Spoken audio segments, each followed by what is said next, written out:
From Ballen Studios and Wondery, I'm Mr. Ballen, and this is Mr. Ballen's Medical Mysteries, where every week we will explore a new, baffling mystery originating from the one place we all can't escape, our own bodies. If you like today's story, the next time the follow button is out of their house, please sneak in and switch the minute and hour hand on their kitchen clock.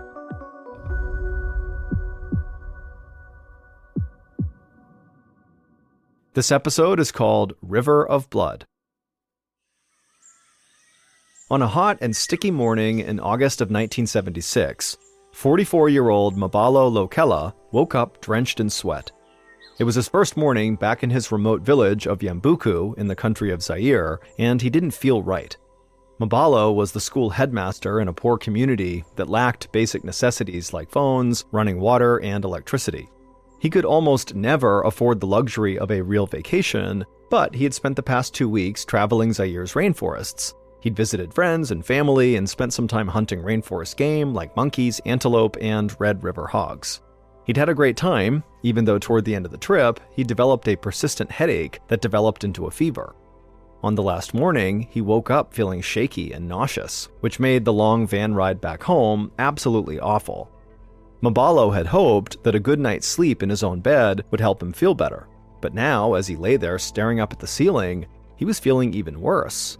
His stomach was churning and he felt a bit dizzy too. He could tell this fever was not about to go away on its own. He needed medication. The only medical care that was available was a local clinic that was staffed by Belgian nuns and a few villagers. There were no doctors, and the clinic was really just set up to provide prenatal care for pregnant women. But usually, the nuns did have enough medication to tend to the village's basic medical needs. So MrBallen dragged himself out of bed, careful not to disturb his sleeping wife. He fished a clean shirt out of his travel bag, and then made the long walk from his home down the dirt road all the way to the clinic.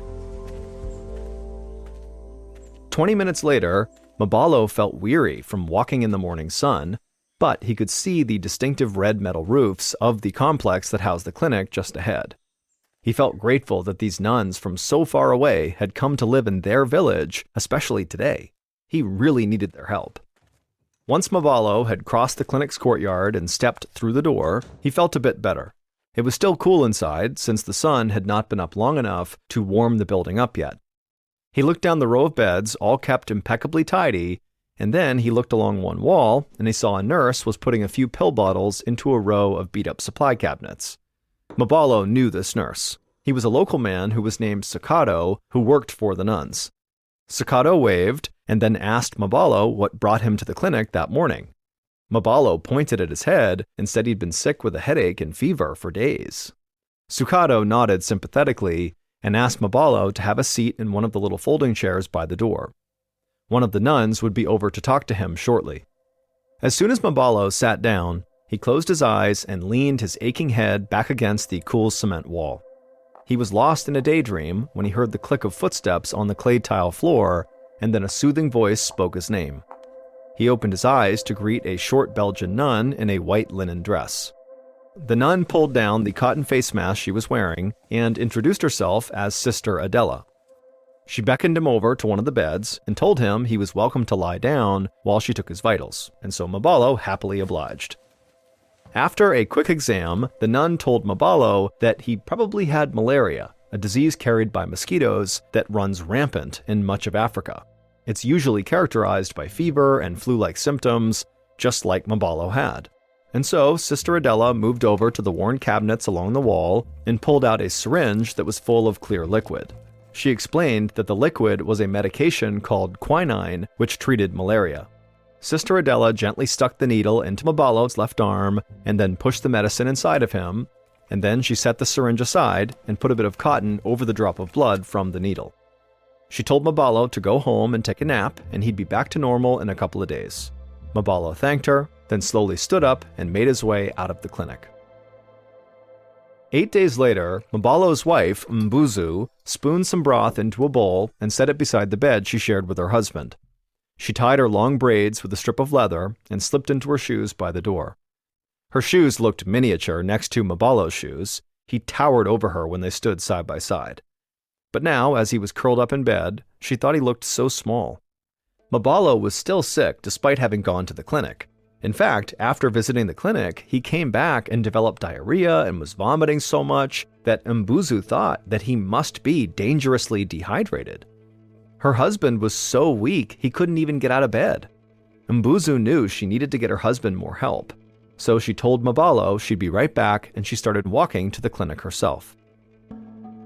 When Mbuzu stepped into the clinic, she saw Sister Adela tending to a patient. Mbuzu waved her down and told her that her husband's symptoms had only gotten worse. She begged Sister Adela to please come home with her and see MrBallen. Sister Adela seemed alarmed that MrBallen was still sick, and so she agreed to go. Sister Adela told her mother superior that she'd be back in an hour. When the two women reached MrBallen's bedside, Mbuzu gasped.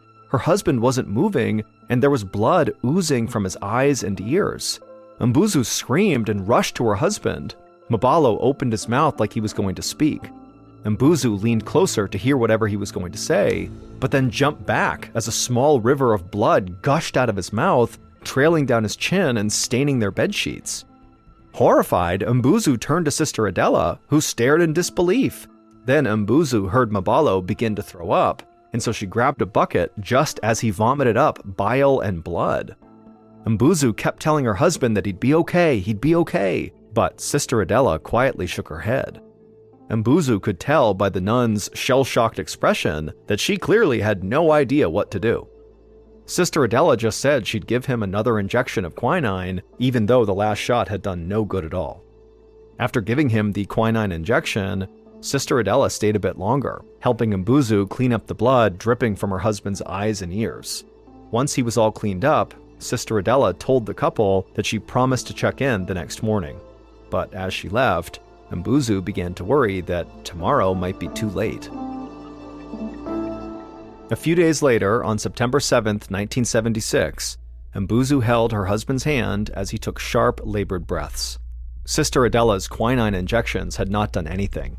MrBallen was still unbelievably sick, his eyes had not stopped bleeding, and his saliva was red with blood. Mbuzu could hear blood gurgle in her husband's throat as he struggled to get air. She squeezed his hand helplessly until she heard her husband stop breathing. Suddenly, Mbuzu felt a terrible emptiness. Her husband was dead.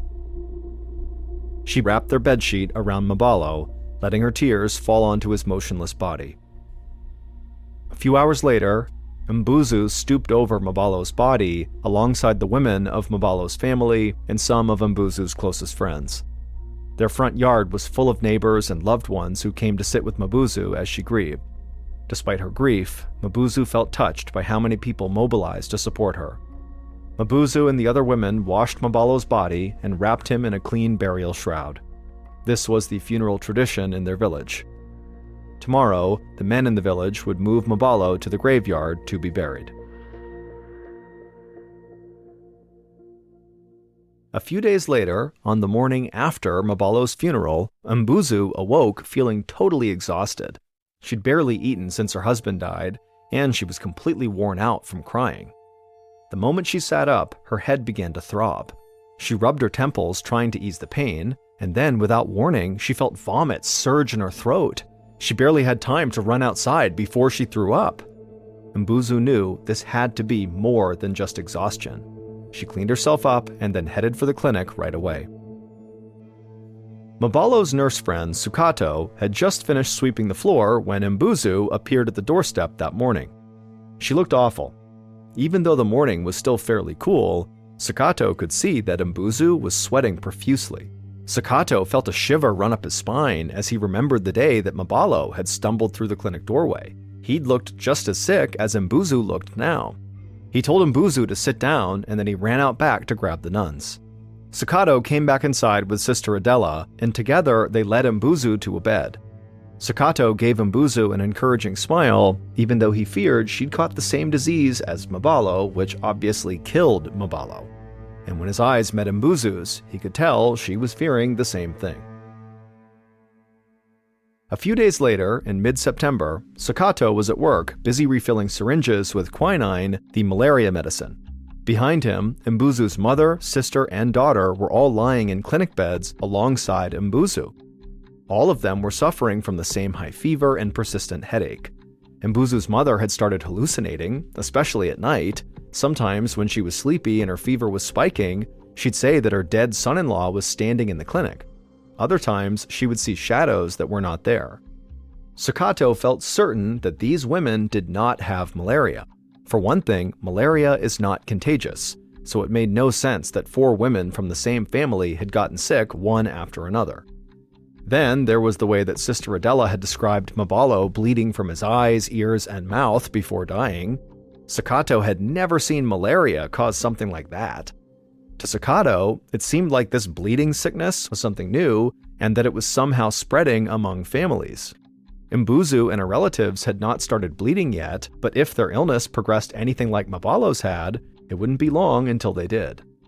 The thought of an entire room full of patients all bleeding from their eyes horrified Sakato, and if their disease really was contagious, then he could be lying in bed among them by tomorrow bleeding out of his eyes. But then he looked across the room to a perfectly healthy pregnant woman who was resting in bed with an IV in her arm. She had come in for a routine checkup and prenatal vitamins. For this woman and everyone else in Yambuku, the little clinic was the only healthcare they had. It was literally the difference between life and death for countless villagers. Sakato knew that whatever the risk, he had to keep coming back to work. People were counting on him. Full of renewed purpose, Sakato finished filling the syringes of quinine and went to help his patients. A week later, just before sunrise, Sakato stood outside the clinic door with a growing sense of dread. More and more villagers were getting sick, all with the same horrible symptoms. 21 people had come to the clinic with this disease so far, and every single one of them had lingered in bed, unable to eat or drink, growing so weak that they could barely lift their heads, until finally, around the 10-day mark after getting sick, blood would start leaking from their ears and eyes. Some patients had red-stained teeth from all the blood pooling in their mouths. After that, it was only a matter of days before they died from blood loss. Almost all of the people who'd gotten sick had died.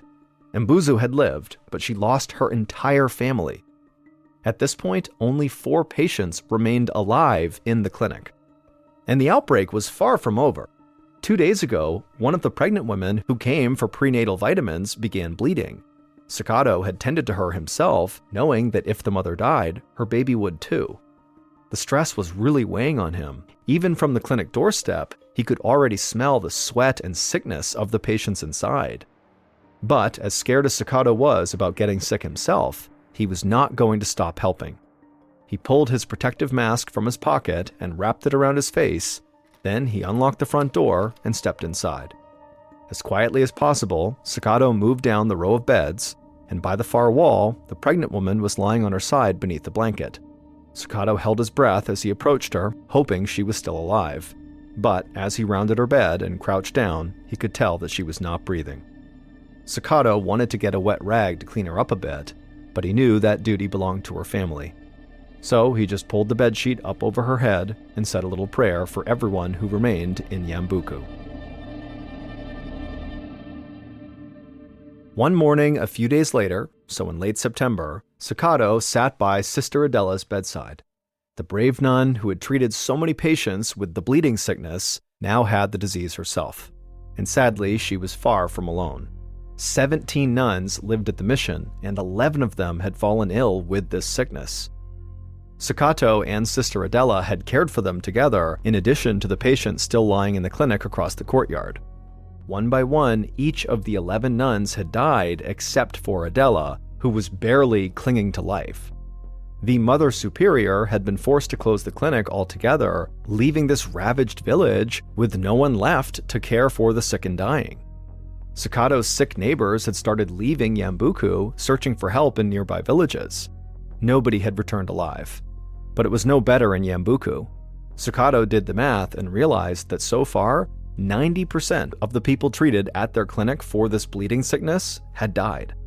Sakato pressed an aspirin into Sister Adela's shaky hand and then handed her a cup of water.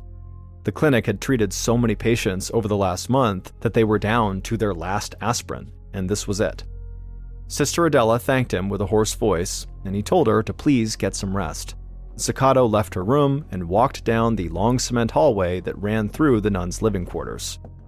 For years, this had always been a very busy and bustling corridor, but now it was a ghost town. Sakato walked past empty room after empty room where the nuns used to live before the bleeding sickness had killed them. As Sakato neared the kitchen, he heard the crackle of static filtering in from the supply closet where the nuns kept their two-way radio. He peeked inside and found the Mother Superior turning dials as she tried to reach the outside world. She looked up at Sakato, and he was taken aback by the weariness in her face. She told him that all morning she'd been calling for help. She'd sent out radio signal after radio signal, hoping someone might hear and get word to the Red Cross or the Zairean government that they desperately needed help, but so far nobody had responded. Sakato felt a wave of dread wash over him as he listened to the Mother Superior's grim news. Over the past 6 weeks, they'd received no news from the outside world and no additional medical supplies. And now Sakato wondered how far the disease had really spread. Had it gone all the way across Africa? Was it all over the world? Was there anybody still left out there? Sakato needed fresh air. He stumbled out of the kitchen into the backyard behind the mission complex. Nearer to the tree line, there was a row of 11 white crosses marking the dead nuns' graves. Sakato had helped dig those graves. He imagined Sister Adela lying there on the edge of the jungle beneath her white cross, and now he wondered who would dig his grave when he eventually caught this sickness and died too. And then, almost like clockwork, a wave of nausea overtook him. Sakato hunched over and vomited on the ground, and when he looked down, his vomit was full of bile and blood. He had finally caught the bleeding sickness. About a week later, on the last day of September, Sakato was laying in bed staring at the ceiling. Because the clinic was shut down, he had just quarantined himself at home. Sakato had not left his bed for days, and he felt incredibly weak, but so far, he had not begun bleeding from the eyes or ears. He was determined to stay alive through sheer willpower. Just then, the ground beneath him began to shake, making the glass on his bedside table rattle. Sakato hoisted himself up onto his forearms to look out the window. He could see military vehicles making their way down the long dirt road that led into Yambuku. As Sakato watched in astonishment, the vehicles fanned out and surrounded his corner of the village. The soldier then spoke into the bullhorn and announced that Yambuku was now under quarantine. Nobody was leaving or coming back. Sakato was too weak, so he laid back down on his bed and just listened to the sound of the booming voice that was filling the air. The soldier continued and said that people in 50 surrounding villages were now also experiencing the bleeding sickness. Even people in the capital city of Kinshasa, 700 miles away, were showing symptoms. But the soldier said that the whole outbreak began right here in Yambuku. Sakato closed his eyes as the horror of their situation sank in. The disease was clearly spreading fast, and it was also clear that the government had no idea how to stop it. The people of Zaire needed help from the outside, but he couldn't imagine anyone would be brave enough to come to Zaire to fight this lethal sickness.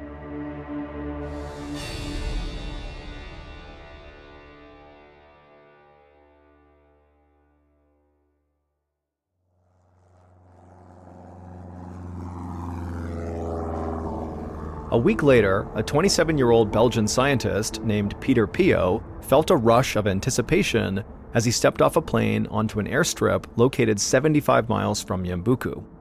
It was a little more than a month after the first victim of the bleeding disease, Mabalo Lokela, had died.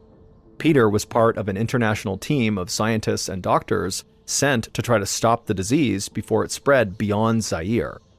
Peter looked around the airstrip, taking in the lush green rainforest that hummed with plant and animal life. To him, it was the most beautiful landscape he'd ever seen. It was totally unlike anything in his native Belgium. Peter turned to help his teammates, who were all collecting their luggage from the belly of their little plane. Peter had to admit that he was not nearly as qualified for this assignment to go stop this disease as his teammates were. Peter had only recently graduated from medical school. However, he'd crammed in as much research as possible before he left Belgium, He learned about using protective equipment, taking samples in the field, and how to take and test blood samples. A few days earlier, the American Centers for Disease Control, or CDC for short, had confirmed that the bleeding disease plaguing Zaire was caused by a virus no one had ever seen before. Nobody knew where this virus came from or how to treat it, but they did know where they needed to start the investigation. Nearly 1/4 of the 300 or so cases across the entire country were reported in Yambuku. So Peter and his more experienced teammates knew that their journey would start right there. Peter was last to collect his bags from inside the plane. He told the pilot they were good to go, and the pilot shouted adieu as the plane took off. It occurred to Peter right away that in this part of Africa, people didn't really say adieu, they would say au revoir to say goodbye, which was French for see you again. But the pilot had just said adieu, which simply meant goodbye, as though he did not expect to see Peter or his colleagues ever again. Peter swallowed hard. There was no going back now.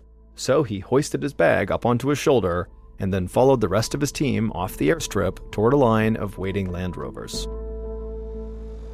4 hours later, from the backseat of a Land Rover, Peter saw a group of small wooden houses with thatched roofs in the distance. He knew that it had to be Yambuku. As they reached the center of the village, the Land Rover stopped. It took a moment for Peter to see why the drivers had pulled over. The road into the clinic compound was blocked. Hospital gauze was draped across the entrance to warn people to stay away. On a tree nearby, a sign had been nailed up. It read, quote, "Please stop. Anyone who crosses here may die," end quote. Peter could feel the mood in the Land Rover shift, as though the gravity of this situation was now truly sinking in. But nobody said a word, so Peter decided to take charge. He jumped out of the Land Rover, stepped over the gauze barricade, and began walking toward the clinic. As he approached, 3 nuns came rushing out, yelling at him to stop. But Peter kind of held up a hand, and he told the first nun that came up to him that they were doctors, and they were here to help figure out what was causing the bleeding sickness. Peter was touched by the look of utter relief on the nun's face. She said her name was Sister Marcella. She told Peter that for the past 2 weeks, the clinic had just been closed, and the remaining living nuns were simply praying for an end to this horror. She said that she and the others would do whatever she could to assist them, and motioned for Peter and the others to follow her inside the clinic. Peter carried his bag through the empty clinic and out into the courtyard. As the rest of the team got busy setting up a work camp, Peter asked Sister Marcella if they had any records of the patients who'd gotten sick from this disease and died.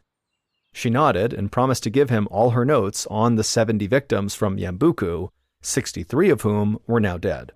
Peter could hardly contain his shock. He'd known the disease was bad, but hearing the death toll out loud was staggering. 2 hours later, as the nuns cooked dinner, Peter and his team huddled around a table in the courtyard. Peter listened as the lead doctor explained their mission. The next morning, they would head out into the countryside looking for victims. They needed to talk to sick people and their families about when and where they got the disease, and then collect their blood for analysis. Peter was hoping that after a few days of interviews and testing samples, they could get an idea of how this disease was spreading. He felt energized again as he got up from the table and helped the nuns carry dinner out to his team. The next morning, Peter and 3 teammates drove west along a red dirt road on their way to visit nearby villages. Peter was struck again by how lush and green everything was. He loved listening to the sounds of insects and birds humming in the growing heat. It was easy to forget why he was there. But a reminder came soon enough when their Land Rover encountered a big pile of logs blocking the road about an hour west of Yambuku. The nuns had actually warned them about this. Most of these surrounding villages had blocked off their roads to keep out the people who had this bleeding sickness. The villagers had no supplies left to give out, and they obviously did not want to catch the sickness themselves. Peter wanted to respect their wishes, but it was vital for them to see what was going on in these other villages. So Peter and the rest of his team dragged the logs to the side of the road, then jumped back into the car and continued their journey. As the Land Rover made its way into the center of this village, people came out to see what was going on. Peter had expected the villagers to avoid them out of fear, so he was surprised when a few of the villagers gathered right around their car, looking very curious. The driver parked the car and everybody piled out while the team leader went to speak with the village elders. Peter took a little piece of candy out of his pocket and handed it to one of the little boys who'd come to investigate. He noticed that none of the kids playing around the village seemed sick. He wondered if maybe the roadblock had worked. Perhaps it stopped the disease from reaching this village. Maybe there would be no blood samples to collect here, or survivors to talk to. That would be good news for the village, but a waste of a trip for Peter and his team. But then the team leader waved Peter over. He said one of the villagers had something to show them. So Peter grabbed his backpack from the Land Rover, and they followed this villager toward a nearby mud and clay home with a banana leaf roof. At the doorway, they all put on protective equipment, which included motorcycle goggles, gloves, paper face masks, and long sanitary gowns. Then they followed the villager into the modest home. It was cooler inside, but Peter's protective equipment still felt sweltering in the midday heat. Toward the back, Peter saw a husband and wife laying on a raffia mat on the floor. As Peter neared them, he could see they were so weak they could barely move. Dried blood coated their ears and their cheeks from where it had streamed out of their eyes. To Peter, it was like something out of a zombie film, and for a moment, he just froze. But then he remembered where he was and what he had to do. Peter took a syringe out of his backpack and knelt down next to the woman. He gently stuck the needle into her arm and filled a vial with her blood. The team leader knelt down on the other side of the raffia mat to take a sample from the man. Peter stood up and walked over to his backpack and pulled a little pouch from inside.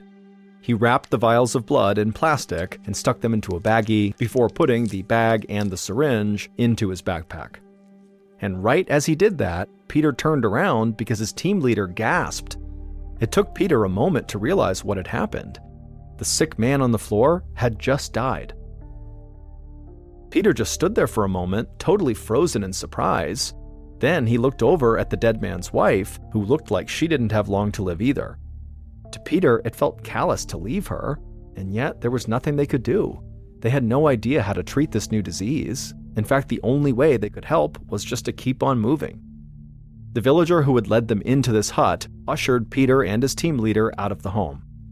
As he walked them back to their car, the villager explained that soon that entire home would be full of women washing the man's body and preparing it for burial. It would be disrespectful for Peter and his teammate to be there anyway. So Peter, feeling relieved, thanked the man as he hopped into the Land Rover, and then they drove off to the next village. On the evening of the third day, Peter and his crew sat around their table in the clinic courtyard and compared notes. One thing they'd been noticing was that in many villages, more women seemed to get sick than men. And in Yambuku, a lot of pregnant women seemed to contract the sickness. But that wasn't enough information to actually draw any conclusions just yet. Strangely, the researchers had found that the village with the fewest bleeding sickness cases actually had no medical care at all. The village had only a traditional healer who handed out herbs and did healing rituals, but had almost no knowledge of modern medicine. And yet, his village was the only one they visited where nobody had died. The next day, Peter and his team leader went to that village where nobody had died yet to investigate further. When they arrived, the villagers brought them to their healer. As the team leader interviewed the healer, it occurred to Peter that the healer's home smelled strongly of bleach. He only noticed it because since landing in Zaire, he'd mostly smelled firewood, generator oil, and the jungle. So this chemical smell really stood out. Peter asked the healer why he was using so much bleach, and the healer just raised an eyebrow as though Peter had just asked him a totally ridiculous question. The healer pointed at a bunch of gadgets lying on top of a small table. Most were made of metal, and they looked like medical equipment, while others appeared to be homemade. The healer told Peter that those were his instruments, and he would use bleach and chlorine to sanitize them between clients. Once he said it, Peter almost felt dumb because the answer was so obvious. In the West, doctors used disinfectants to sterilize medical instruments, but in a place like this that was more remote, bleach was a decent substitute. Peter made a note of this in his journal. That evening, when they arrived back at the clinic in Yambuku, Peter followed Sister Marcella through the clinic, watching as she tidied up the space. He knew that she had seen this disease much more than they had, and so maybe she knew something that he and his team had not thought to ask about. Peter told her about the village with the local healer where nobody had died from the bleeding sickness. Sister Marcella said she actually was not surprised at all. She said the number of cases in Yambuku did not really start to rise quickly until the first patient, the school headmaster, had died. Peter stopped walking. The comment kind of struck him as odd. He asked Sister Marcella to explain what she meant. She turned and told Peter that, so far, the cases they'd seen had come in bursts. Every time there was a funeral, like clockwork, the next several cases of the bleeding sickness they would see would be people who had attended that funeral. It was like one big chain reaction. Peter thanked Marcella for the tour, and as he headed outside, his mind was racing. He and his teammates knew that this disease spread most easily to people closest to the sick, but they had not given much thought to the funerals themselves. Could it be that funerals were a breeding ground for this sickness? Marcella had said that it was usually close friends and family of the dead who got sick next, not all the other kind of random mourners who came to the funerals. So it wasn't just that funerals brought large groups of people close together. There had to be something about Zairean funerals that encouraged the spread amongst close family. Peter went to share this information with his team, determined to figure out what the cause might be. A few hours later, Peter sat around the courtyard table with his team, studying all the information they had collected from villages throughout the region. In every village they'd visited, the bleeding sickness had appeared in bursts, mostly affecting close friends and family of the deceased. And they noticed far more women were contracting the disease than men. Then there was another piece of information. In Yambuku, many pregnant women who visited the clinic later got sick. These pregnant women were just about the only ones to get the disease who had not recently been at a funeral for a close family member. Now, Peter and his team knew two things for certain. Something about these funerals was making people sick, and there was something unique about Yambuku that was giving the disease to pregnant women. Peter and his teammates talked into the night, but they just couldn't figure out what the connection was. It was like the explanation was staring them right in the face, but they just could not connect the dots. Peter rubbed his eyes, fighting off sleep. He did not want to give up and go to bed yet. So he stood and offered to make some coffee, and everyone agreed. Nobody was ready to call it a night. A few minutes later, Peter rummaged through the small kitchen in the nuns' living quarters, looking for the coffee. Then he heard footsteps behind him and turned to see the clinic's nurse, Sakato, carrying a tray of food. Peter had met Sakato several times and really liked him. Peter also knew that Sakato was one of the very lucky 10% of people to survive the bleeding sickness. So, to Peter, Sakato was like a walking miracle. Sakato also seemed to know just about everything, and he was always so eager to help. Peter asked Sakato if he wouldn't mind helping him find the coffee. Sakato smiled knowingly and then reached into one of the tall cabinets and pulled out a glass jar. That's when Peter had a thought. He asked Sakato to walk him through the procedure for when pregnant women came to the clinic for prenatal care. Sakato could do it in his sleep. He'd seen the nurses do it 1,000 times. He motioned for Peter to follow him into the clinic. There, Peter watched as Sakato walked to the counter in the back of the clinic and opened up one of the drawers. He withdrew 5 syringes and then told Peter that these were the 5 needles that they used to treat their patients: vitamin shots for expecting mothers and quinine shots for malaria patients. Sakato said they cleaned these needles every evening to keep them in good working order. As Sakato put the needles back in their drawer, Peter realized what Sakato had just said, that they were only cleaning the needles once a day. He blinked, trying not to seem too alarmed. He clarified with Sakato that the clinic used the same needles between pregnant women and bleeding sickness patients, and Sakato said yes, especially in the beginning when the nuns thought everybody just had malaria. Peter was dumbfounded. That meant healthy pregnant women who had come to the clinic to get a vitamin shot were likely being injected with tiny droplets of blood from people who had the bleeding sickness. No wonder so many pregnant women and their babies were dying in Yambuku. They were being directly injected with the disease by their nurses. The thought of it made Peter sick. Peter remembered the healer whose home smelled like bleach. He had been actually sterilizing his instruments between patients, and so that was why the bleeding sickness had not spread in his village. Now the wheels in Peter's brain were really turning. He thought back to the man who died right as they took his blood sample during the first week in Zaire. The villager who'd taken them there had said the women in the dead man's family had to wash his body for burial right away. And right then, Peter's eyes went wide as he had this sudden realization. He thanked Sakato and hurried right back out to the courtyard where his teammates were working, because he had a vital piece of information he needed to share with them. Peter and his team soon realized that the bleeding sickness was spread through contact with bodily fluids. In Zaire, part of the funeral custom was for the women in the family to wash the body of the deceased immediately after death. The virus was still very much alive on the dead body and spread when loved ones came into contact with bodily fluids such as blood. Meanwhile, the pregnant women in Yambuku were getting this disease from contaminated blood on the syringes used for their vitamin shots. As Peter and his team researched the disease further, they soon discovered that this lethal virus was originally confined to animals like chimpanzees and fruit bats. Mabalo Lokela, the school headmaster in Yambuku, and Patient Zero likely ate infected game on his hunting trip and became the first human victim. His wife Mbuzu and her family then caught the virus while preparing his body for burial. By the time Peter and his team learned how the bleeding sickness spread, nearly 300 people across Zaire and neighboring southern Sudan had died.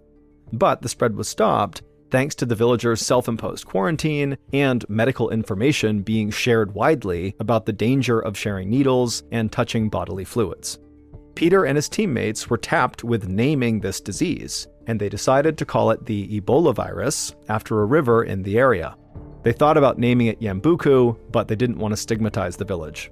Since 1976, there have been more than 38 outbreaks of Ebola and over 15,000 deaths.